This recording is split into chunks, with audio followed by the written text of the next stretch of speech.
Okay, so I'll go ahead and open it up. I'll let you go ahead and introduce yourself, talk about what you do, and we'll get this started.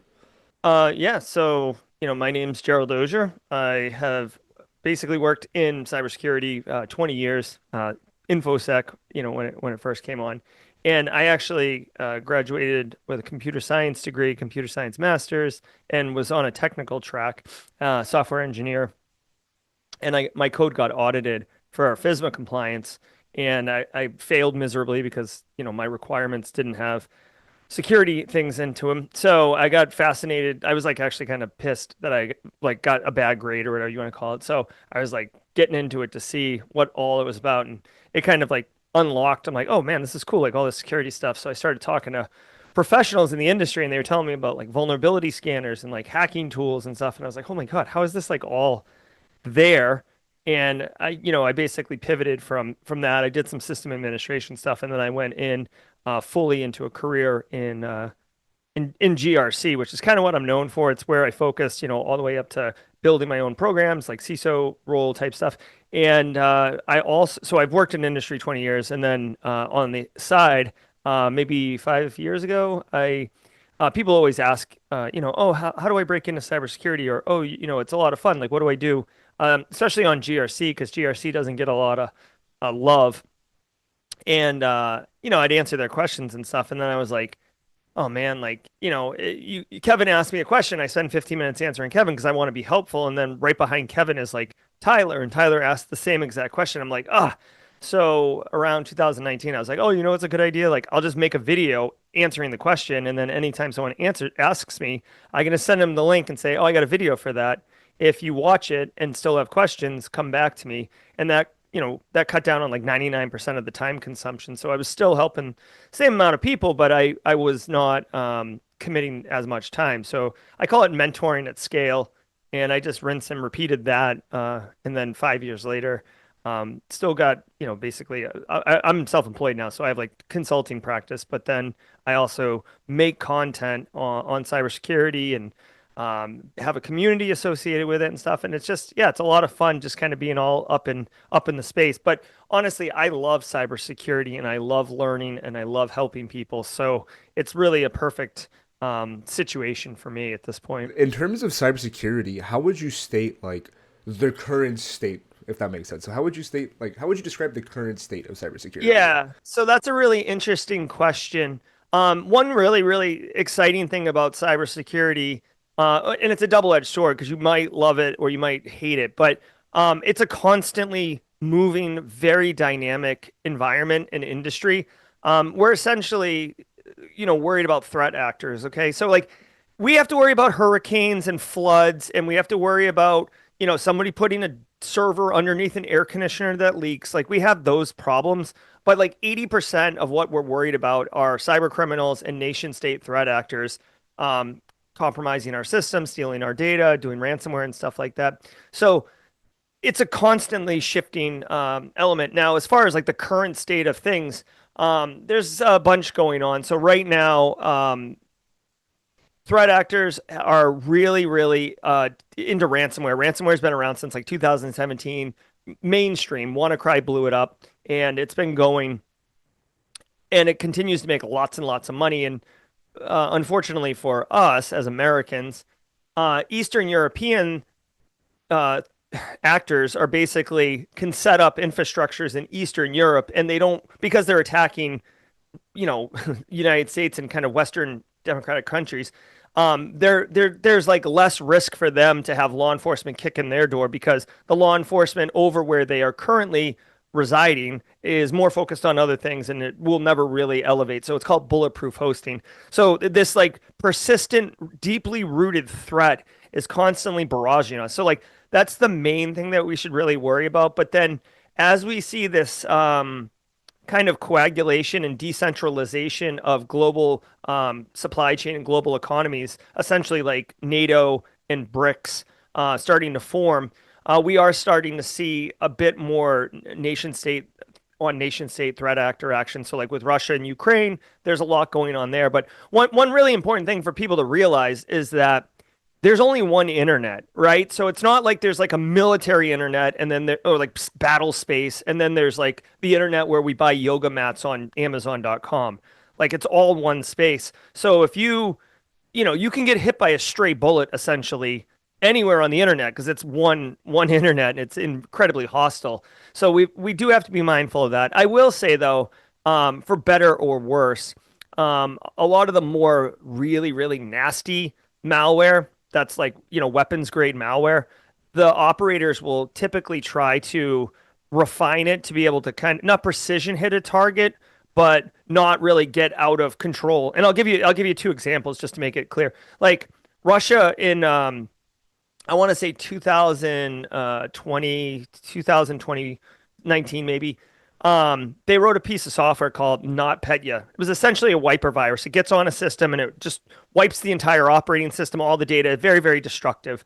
And they wrote it, and the first thing that it did when it detonates on a box, the very first thing it does is look at what language the keyboard's in. And if it's in any language other than Cyrillic, it doesn't do anything. So like there's no way it could detonate in the United States, for example, or Canada or Germany or Australia. So that's like one way to like kind of have a precision. Another really interesting example is the WannaCry ransomware variant that kind of launched 1,000 chips. If you Google WannaCry, you'll find all the information. But essentially, North Korea did it, and there's a security researcher by the name of Marcus Hudgens who actually kind of unpacked WannaCry.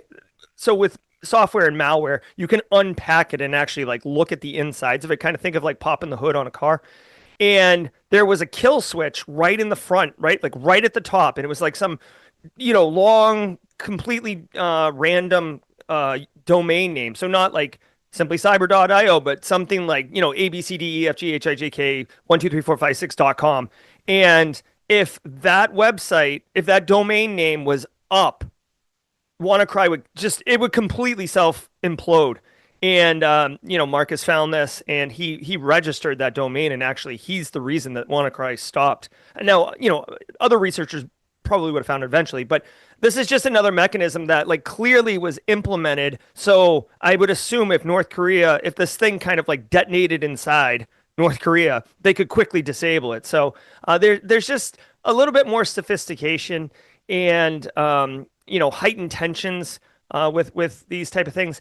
Another really interesting thing that I think is interesting is there's a decentralization of skill within the cyber criminal ecosystem, if you will. So really quick, back in the day, like let's think like the 90s, right? Like I want to hack Cal Poly. So like I'm going to do all the research on Cal Poly. Then I'm going to find out how to get in. And then I'm going to detonate my malware or do something funny, like maybe change the like an LED screen to like say something like Jerry was here or whatever. I do the entire sequence. Well, now in 2025, there's specialists, right? So there's people who are called initial access brokers, and they just go and get access. And like, as soon as they can, like, I steal your credentials, Kevin, to Cal Poly. As soon as I can log into your email, I log out and I confirm it as a known good. And then I go onto the dark web and I sell, hey, I've got access to Cal Poly. Anybody want it? So there's that. Then there's ransomware actors. There's ransomware as a service models where like I will host the infrastructure and handle the Bitcoin exchange. All you have to do is go out and infect people and I'll handle the rest.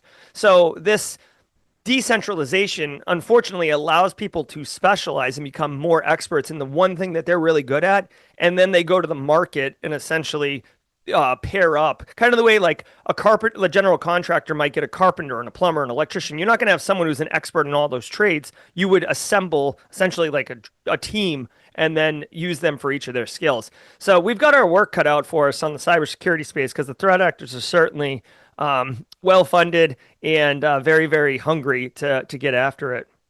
No, that's super interesting. You talked about a lot of great points. Ransomware just being one of the main ones because it's been historically around since the internet, right? Like WannaCry is one of the ransomware. Yeah. Oh yeah, I mean ransomware had some early variants back in the day, but WannaCry, for better or worse, it was like such a mainstream story that a lot of people who were criminally incentivized or criminally moral compass is broken and they would be into crime it put it on their radar, and they're like, oh, geez, this seems like something we could get money for. This is cool. Let's go. You've been actually been a sponsor of the Space Grand Challenge before. You've had your Yeah. name on the sponsorship. What are your thoughts on it? Oh, I think the Space Grand Challenge is very cool.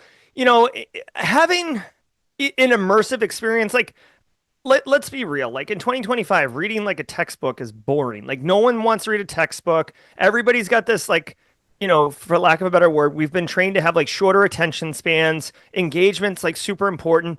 In fact, like some people are arguing that like attention's the new currency. Like if you can get someone's attention, that's super valuable. So for Space Grand Challenge to have such a innovative and novel way of capturing someone in a non sleazy way, right? It's not like, ugh, like there's a super grand prize for you, so you're gonna grind because there's some personal incentive. It's like truly a fun, interesting, engaging experience, and then on top of that. At least the way I was seeing it, like you can share it with others, you can engage with others, and it's just, I don't know, I just really enjoy the vibe, I guess. You know what I mean? So technically speaking, it executes well and it delivers value to the individuals who are competing and engaging with the platform and with the content. But then it's got cool vibes, right? Like so for me, like this is like I never thought like a pink light would make sense in my space, but like I love retro synthwave. I think this is a cool vibe. So Space Grand Challenge has that vibes for me. No, that is nice. And then looking forward, last question. What is one piece of advice you would give to someone like the students participating in the Space Grand Challenge that just want to start out in cybersecurity? Yeah, so I will tell you, if you try to like, the number one thing that you can possibly do is connect and network. And I know that might sound really awkward and cringy. Like, I'm not saying like go to a random conference by yourself and just like awkwardly walk up to people and be like, hello. But like, think about it. Like, if you are, I'm a faculty at the Citadel Military College too. I teach in the cyber sciences department, and I tell my students all the time, like, like take advantage of opportunities. Like I am in this room and I'm committed to you for 50 minutes every time I'm here. Like take advantage. And a lot of them don't take advantage of it. But like think about this. Like your faculty, right? You might be like, oh, it's just a teacher, right? This isn't high school though. Chances are your faculty is either active professional, former professional, or engaged in some type of like academic, federal grant money research type thing. So you probably don't really have much other than like your studies. Maybe you do some independent labs and stuff like that. But if you go and demonstrate initiative and proactivity, engage with your faculty and be like, hey, like, are you working on any projects that you could use an intern for? Or can I just shadow you? I would love to know more about what you're doing, right? You're going to get like pulled into their essentially like their peloton, their slipstream, and you will be engaging. And then you have to be genuine and authentic. You can't just like muscle them for, network connections. But once you get into there, now they are kind of representing you, right? So you never know. Here's the thing. Here's the number one thing.